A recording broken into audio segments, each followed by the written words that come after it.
नमस्कार दोस्तों। मेरा नाम है निशांत सक्सेना। मैं सुनाता हूँ कहानियाँ।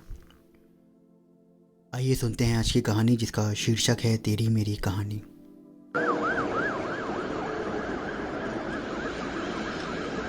अस्पताल की एम्बुलेंस से जब नेहा की डेड बॉडी को उतारा जा रहा था तो मोहल्ले वालों की भीड़ जमा हो गई थी। सब जानते थे कि नेहा काफ़ी समय से बीमार थी, फिर भी जानना चाहते थे कि क्या हुआ, कैसे हुआ। किसी ने तो यहाँ तक कह दिया कि बेमौत मारी गई बेचारी। ऑपरेशन ना होता तो पता नहीं और कितना जी लेती। सांत्वना देने का ये तरीका घर के सदस्यों को और दुखी कर गया। आश्चर्य है कि जन्म होता है तो कोई ये नहीं पूछता कैसे हुआ। सब यही जानना चाहते हैं कि लड़का हुआ या लड़की। लेकिन मृत्यु सदा एक सी नहीं होती। कभी कम उम्र में, कभी दुर्घटना में, कभी बीमारी, यानी मौत के 100 बहाने हैं। आखिरकार एक ही जवाब इतनी सी ही लिखी थी। निखिल को याद आ रहा था इस बड़े शहर का बड़ा अस्पताल, डॉक्टर भी फॉरेन रिटर्न और वेल क्वालिफाइड।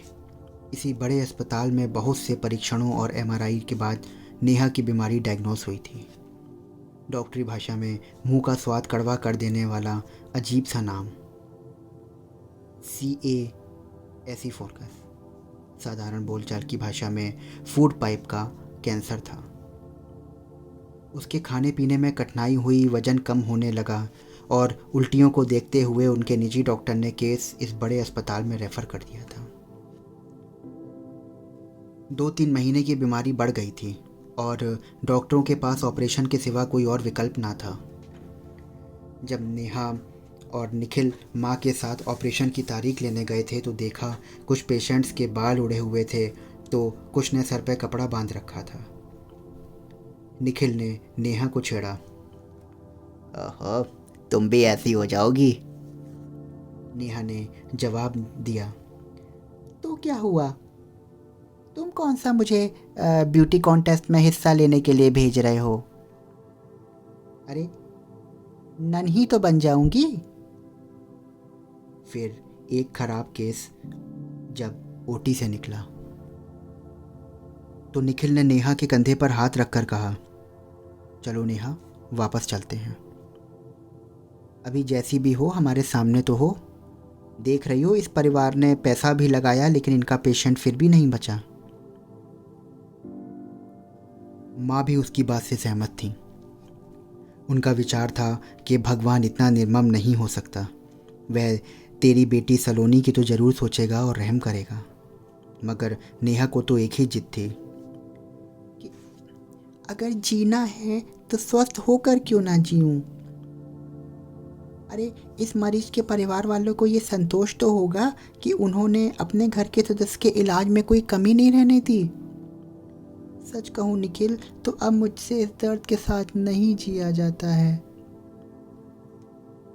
तुम अपने सब काम छोड़कर मेरी देखभाल में लगे हो। अपनी बच्ची को भी मैं ठीक से नहीं देख पाती। अब जो होना है हो जाने दो प्लीज़। उसकी आवाज़ भर्रा आई थी। फिर ऑपरेशन के लिए सब मान गए थे, या फिर यूं कहिए कि ऐसा ही होना लिखा था। उस बड़े शहर के बड़े हॉस्पिटल में बड़े बड़े डॉक्टरों ने नेहा का ऑपरेशन किया था। फिर कहाँ गलती हो गई, नेहा ने ऑपरेशन टेबल पर ही दम तोड़ दिया था। डॉक्टरों के अनुसार लास्ट स्टेज थी कैंसर की। सारी औपचारिकताएं निपटाकर मृत शरीर घर लाया गया। जहां कभी नेहा और उसके परिवार की हंसी गुजा करती थी, वही घर आज उदास और निष्प्राण हो गया था, अपना एक सदस्य खोकर। शोक के ऐसे समय में सांत्वना देने वालों का उस परिवार को बहुत सहारा होता है। आज जो सांत्वना दे रहा है, कल उसके चले जाने के बाद उसका स्थान दूसरा सांत्वना देने वाला आ जाता है। बस ऐसे ही दुनिया चली आ रही है और जाने कब तक चलती रहेगी। यही तो यक्ष का भी प्रश्न था धर्मराज युधिष्ठिर से कि इस संसार का सबसे बड़ा आश्चर्य क्या है। और युधिष्ठिर का उत्तर था, मनुष्य अपने सामने कितने अपनों को शमशान तक छोड़ कर आता है, फिर भी कभी नहीं सोच पाता कि अंततः उसे भी यहाँ आना है। निखिल की माँ के आंसू थमने का नाम नहीं ले रहे थे। हाय, जाने जाने की उम्र क्या थी मेरे बच्चे की। खाने पहनने की उम्र में क्यों चली गई। मेरे बच्चे ने क्या सुख देखा था। छोटी उम्र में बाप चला गया और अब बहू साथ छोड़ गई। इस नन्ही सी बच्ची को कौन संभालेगा, कौन संभालेगा। रह रहकर दूसरी औरतों का रुदन भी इसमें शामिल हो जाता। बाहर पुरुषों में एक भुक्तभोगी अपने दर्द भरे अनुभव सुना रहे थे। ओ जी, मैं बताऊं आपको, एक दिन अपने भतीजे नू एक बड़े अस्पताल में लेके गया था। पहले कहने लगे कि ऑपरेशन करवाओ, पर आप वेटिंग में हो और बेड खाली नहीं है। पर बुकिंग ना होने के बावजूद भी उन्होंने कॉन्ट्रैक्ट भरवाया। अब भाई कमाल है, जैसे अस्पताल ना हो गया रेलवे रिजर्वेशन का हो गया। दूसरे सज्जन कहने लगे, बहुत सिस्टम से चलते हैं जी। एडमिट करने के बाद कहेंगे कि ऑपरेशन में रिस्क है, तब तक मरीज खुद ही मानसिक रूप से तैयार कर लेता है कि अब जो होना है हो जाए। अरे भाई, अगर ऐसा ना करें तो परीक्षण के लिए उन्हें गिनी पिग कहाँ से मिलेंगे। तीसरे सज्जन ने धुनक कर बोला। एक महोदय दार्शनिक ढंग से समझाने लगे, ऐसा ना कहिए आप, डॉक्टर भी तो इंसान है, भगवान नहीं। मरीज अच्छा हो जाए तो डॉक्टर के बारे में सब कुछ अच्छा होता है। अरे इस शरीर को अगर उसके 10 खेस खराब होते हैं तो 90 ठीक भी तो हो जाते हैं, वरना इन अस्पतालों का नाम निशान ना रहता। भाई सीधी सी बात है, वक्त वक्त की बात है, वरना तो मिट्टी की एक चुटकी से भी आराम आ जाता है। बिल्कुल सच कह रहे हैं भाई साहब। अगर सुबह का रखा हुआ खाना शाम तक खराब होने लगता तो फिर उस अन्न को खाने वालों की क्या बिसात। उपस्थित जन हाँ में हाँ मिलाने लगे। आजकल इतनी बीमारियां फैल रही हैं कि डॉक्टर भी कारण नहीं जानते। इतना होते हुए भी स्वामी रामदेव हर बीमारी का उपचार प्राणायाम ही बताते हैं। फिर बात आती है हर समय ठीक हो जाने की। कुछ ठीक भी हो जाते हैं और कुछ ख़त्म भी हो जाते हैं। बातें कहाँ से शुरू होकर कहाँ समाप्त हो रही थी कुछ पता ही ना था। एक बड़े बुजुर्ग जीवन का सार बताने लगे। अरे तुलसीदास तो बहुत पहले कह गए थे कि जनन मरण हानि लाभ जस पराजस और अपजस सब विधियात है। आदमी का कहीं वश नहीं चलता। इन कंधों ने कितनों को अंतिम विदा दी है, लेकिन विधि को यही मंजूर था। यही कहकर संतोष करना पड़ता है। छोटी छोटी उम्र के बच्चे जब सामने चला जाते हैं तो बूढ़े मन को बहुत दुख होता है। ठीक ही कहते हैं, कभी आदमी वज्रपात होने पर भी बच जाता है और कभी फूल की चोट से भी मृत्यु का कारण हो जाता है। शमशान के क्षणिक वैराग्य में आदमी से ये पूछना नहीं भूलता कि जाने वाले की उम्र कितनी थी। अगर उम्र बड़ी हुई तो कह दिया जाता था अच्छा है मुक्ति मिल गई, ज़्यादा कष्ट नहीं झेला, पीछे हरी भरी फुलवारी छोड़ गए हैं। फिर अपनी और उसकी आयु के बीच के साल गिनकर मन संतोष कर लेना चाहता है कि अभी अपने जाने में तो बहुत समय है। छोटी उम्र का हुआ तो शायद कोई ईश्वर को याद कर लेता है। बच्चे जब माता पिता के लिए दुआ मांगते हैं तो उनके पीछे अपने सर पर सुरक्षा का हाथ बने रहने का भाव भी होता है। उठावनी के रस्म के बाद धीरे धीरे सब लोग हाथ जोड़कर विदा हो गए थे। निखिल ने रोती हुई माँ को सहारा देते हुए उठाया। माँ, अब तेरे रोने से वो लौट नहीं आएगी। ये समझ लो कि यहाँ की चीज़ थी वहाँ चली गई, हमसे भी कहाँ संभाली जा रही थी। भगवान ने शायद उस पर दया की और उसे उसके दर्द से मुक्ति दे दी। हाँ मेरे बच्चे, लेकिन हर बार तू ही क्यों? तेरे ही साथ ऐसा क्यों होता है? तेरे खेलने की उम्र थी तो पिता चल बसे, अब तेरी बच्ची सलोनी को माँ की जरूरत है तो वो चली गई। भगवान के घर जाने उस माँ को की क्या जरूरत थी जो वो चली गई। को किसी तरह से चैन नहीं आ रहा था। माँ, शायद इसलिए कि I am the chosen one, उसने मुझे चुना है। शायद वो दर्द उसी को देता है जो सह सकता है। माँ, मैंने तुम्हें पहले कभी नहीं बताया कि जब नेहा साथ थी तब भी उसे खोने का डर बना रहता था। रात को उठ उठ के उसको देखता था कि सांसें चल रही हैं ना, और अब तो उसे खोने का डर ही नहीं है। निखिल अटकते अटकते बोला, माँ, अब रोने का समय नहीं है, अब सलोनी को संभालने का समय है। माँ उसे देखते हुए सोच रही थी कि कहाँ से इतनी सहन शक्ति आ गई है निखिल में। शायद अभावों ने उसे पत्थर का बना दिया था। शायद अभाव का यही अर्थ है कि कोई भाव ना रहना, भाव शून्य हो जाना। शायद अपनी 10 वर्ष की बच्ची सलोनी को संभालने के लिए उसने दिल पर पत्थर रख लिया हो। कैसी विडंबना है कि सुख के दिन थोड़े और दुख की घड़ियां लंबी हैं। शायद इसलिए कि दुख के दिन हम सभी अपनी सुविधा अनुसार निश्चित करते हैं। आज जन्मदिन की पार्टी है, कल विवाह पर जाना है, आज उस बच्चे का जन्मदिन है, सब कुछ। हम हर खुशी की तैयारी में सुख की घड़ियां कब बीत जाती हैं पता ही नहीं लगता। दुख अवांछित मेहमान की तरह आ धमकता है। उसकी मनहूस छाया यहाँ से वहाँ चिपक जाती है, चाहे जितना प्रताड़ित करो। ये टस से मस ही नहीं होता। इस दिन पृथ्वी की रात के हवाले कर देता है और रात फिर इसे दिन को सौंप जाती है।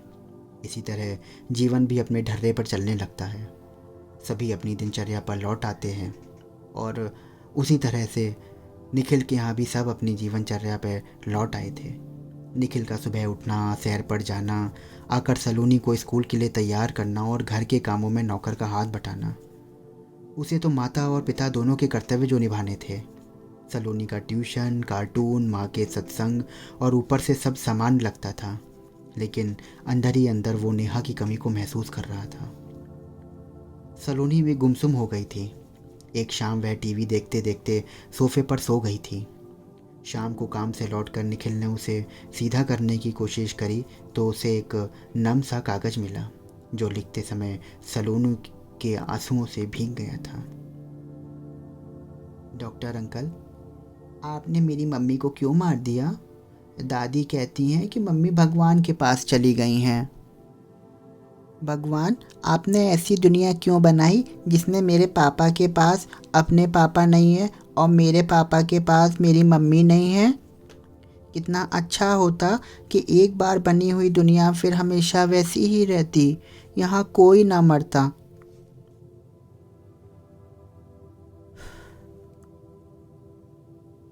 बच्चे के मासूम निश्चल सवालों ने निखिल को परेशान कर दिया।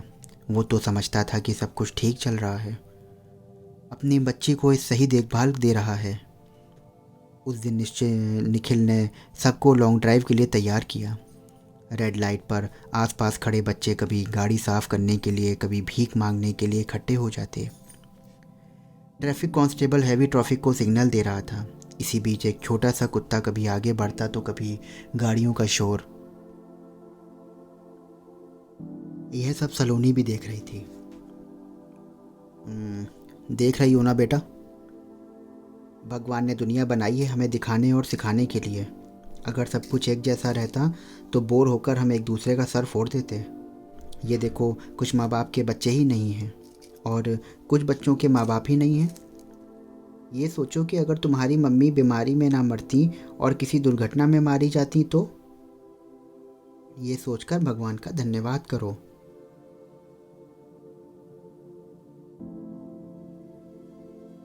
लॉन में धीरे धीरे मैं आज तुम्हें उसी अस्पताल में ले जा रहा हूँ जहाँ पर तुम्हारी मम्मी की डेथ हुई थी। तुम जैसे स्वस्थ बच्चे वहाँ अंदर नहीं जा सकते, लेकिन मैं तुझे लॉन में ले चलता हूँ। लॉन में मरीजों के रिश्तेदारों की भीड़ थी। कुछ माता पिता बीमार बच्चों को घुमा रहे थे, कुछ डे केयर वार्ड में रखने के बाद उन्हें घर ले जा रहे थे। किसी की नाक में पाइप था तो कोई प्लास्टिक की थैली पकड़े हुए था जिसमें शरीर से निकला गंदा द्रव्य एकत्र हो रहा था। इनमें से कुछ गोद के भी बच्चे थे जो अपनी बीमारी को भयावहता से अनभिज्ञ थे, लेकिन उनके माता पिता की आंखें नम थीं। इतने में 14 से 15 वर्ष का एक किशोर व्हीलचेयर पर आकर उनके सामने से निकला। उसकी दाई टांग आधी कट चुकी थी और उस पर प्लास्टर बंधा हुआ था। उसकी माँ भी उसके साथ में थी। ओ पापा! क्या हुआ?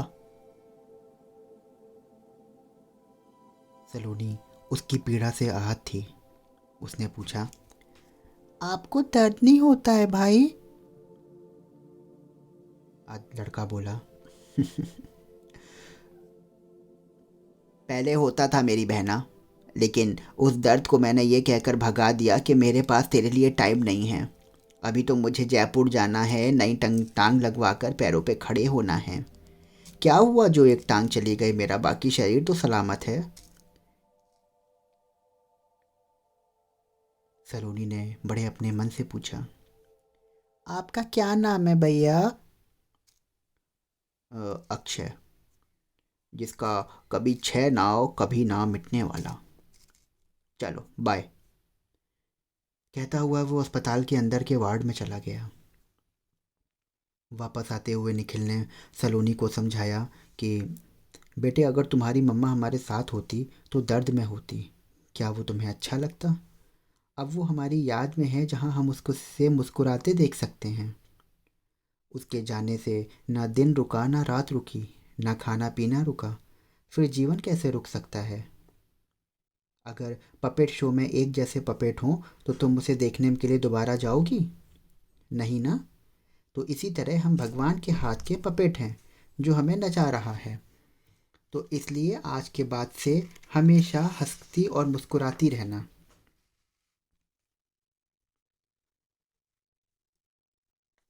अच्छा, अब दादी को बताओ क्या समझ में आया? निखिल ने सलोनी को छेड़ते हुए कहा। और सलोनी दांत दिखाकर मुस्कुराने लगी। यही तो है उसकी तेरी मेरी कहानी, सबकी कहानी। हम सबकी कहानी, जहाँ जन्म मरण हम नहीं चुनते बल्कि वो हमें चुनते हैं, जो जब तक जीवन है इसे हंसते मुस्कुराते जी लें। तो दोस्तों, ये थी आज की कहानी। आशा करता हूँ कि आपको आज की कहानी बहुत अच्छी लगी होगी। मिलता हूँ फिर आपसे एक नई कहानी के साथ। तब तक मेरे साथ बने रहें, हंसते रहें, मुस्कुराते रहें और मेरे चैनल को फॉलो करना, सब्सक्राइब करना बिल्कुल ना भूलें।